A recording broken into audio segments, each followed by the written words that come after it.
I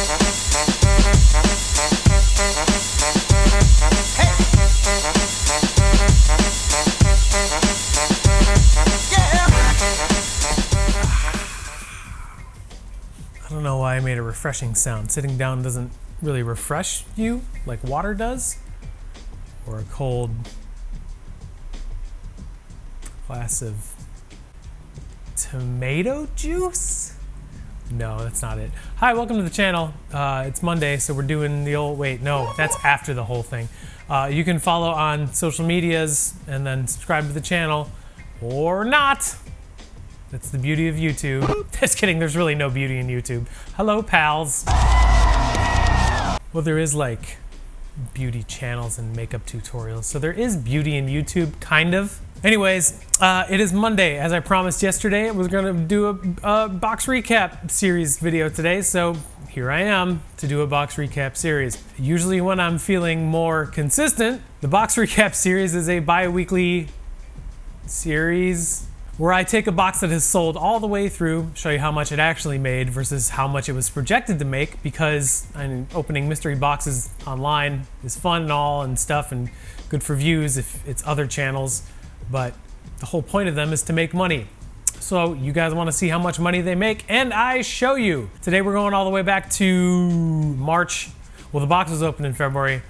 Box video was in March. To a $1,150 Sole Supremacy beater box. I was most certainly not jazzed at this box because, I mean, there were tough sizes, there were multiple Adidas's, and nothing in the box really like wowed me. And not surprisingly, the end result of this box kind of justified my worries. So here is the original video of a $1,150 8-pair Sole Supremacy beater box. Enjoy! This pair of the 2020 Fire Red 5s. These are actually in a little bit better condition than the ones that have a box. Size 11 Adidas ZX 8000. Why does Adidas name their shoe models like lawnmowers? I don't understand this. It's a collaboration with Undefeated and Bape because Adidas can't stand on their own 2 feet, apparently. Ultra 4D. At least they're dead stock. It's the OG Ultra Boost and the 4D colorway thingy, whatever. Next up, we have a size 10 Jordan 6 Retro Low. And they're in good enough shape. This is the Chrome 6 Lows. You got all suede upper, this like metallic, like silverish kind of hints to it. Size 10.5, Air Jordan 4 winterized. Winterized Jordan 4 is very similar to the M&M Jordan 4 looking type colorway. That's why a lot of people like it. Size 11 Jordan 3 Retro SE. I know what the box signifies these as. This is the Red Cement or Unite colorway. Women's Air Jordan 1 Retro High Season of Her. That's what is. Season of Her Jordan 1s. This is the Orchid Mist colorway. It's a nice purple. A pair of satin black toes. I don't know why they called these satin black toes, because literally the only satin on it is the heel and the ankle.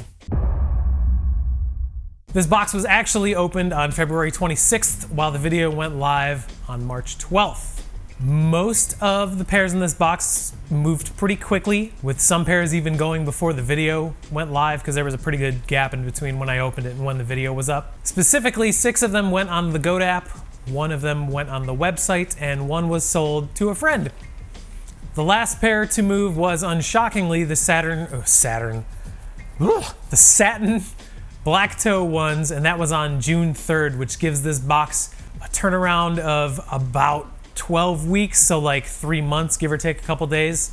That's a pretty long time. The estimates on this big boy weren't necessarily bad, but they were just, in comparison to other Sole Supremacy beater boxes, not really on par with what I'm used to. The estimated market value on this box came out to $1,625 or $465 more than the actual box cost. The estimated net return on this box came to $369.78, which for new folks to the channel, suckers, is the estimate of every single pair from this box sold on the Goat app at its market value. But all those, ooh, someone's fast outside. But all those numbers all together gives us an estimated ROI, or return on investment, of 31.88%. Now here is how the box actually did. Spreadsheet time. The actual gross sales for this box totaled out to $1,391.86, nearly $235 less than the estimates. After subtracting the box cost, fees, all related shipping costs, more like all applicable shipping costs, I guess, we're left with an actual net profit of $231.86, or a return on investment of 19.99%. We're just going to say 20% because it's easier. But that number is roughly 12% less than the estimates. Let's take a look at why and how that happened. Number one, the curse of the satin black toes. If you personally know anyone who heavily invested in satin black toes, I know Sole Supremacy did, and they have said on Twitter numerous times that was a dumb move. But if you personally know someone, you can ask them what they thought of that move, and they'll say they regret it. This release famously flopped after high expectations, whether it be due to the execution, how there was like very little satin on a satin black toe shoe, or the fact that it was a women's release, so there was limited sizing. I mean, I feel like I got insanely lucky that the pair I had went on the GoDaddy for over $400 before fees, obviously, but they're still kind of going down in value on all secondary markets. I think they're like under $350 right now on StockX, but yeah, they just weren't the greatest investment.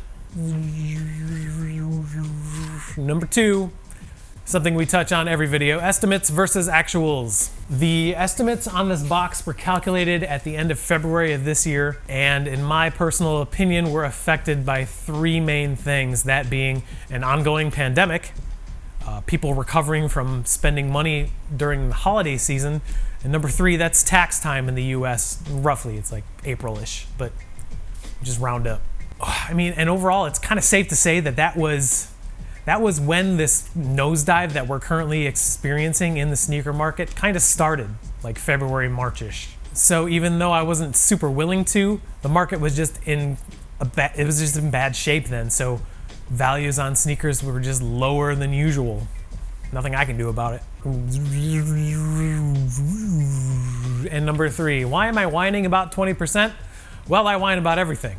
Now listen, folks, we have a lot of fun here, but I whine a lot, especially about things that I have complete control over, but in turn do absolutely nothing about. A 20% return on any mystery box is good, but when you're comparing it to the average Sole Supremacy beater box, I think the average actual return on Sole Supremacy beater boxes for me in the past year have been like 37%. Makes this box, while still profitable, just in comparison, not that great. Coincidentally, this box doesn't do itself any favors with the whole belief that I have that any box over $1,000 just isn't worth it, especially when it goes up against those like $600, $7 boxes that end up bringing home like 42 to 45%. I don't know why that happens. I don't know how it happens, but it does happen. And I probably could figure out why it happens. I just don't want to. So that's how this box did. Did okay, didn't do great. I think it's just the pure fact that it's one of those boxes that came out at a weird time and had a high price point. Just, I have bad luck with expensive boxes. That's just how it goes. So I think that's really all I got for you. Promise kept. So bad at this. Hey, thanks for watching. I appreciate you taking the time out of your day to check this out.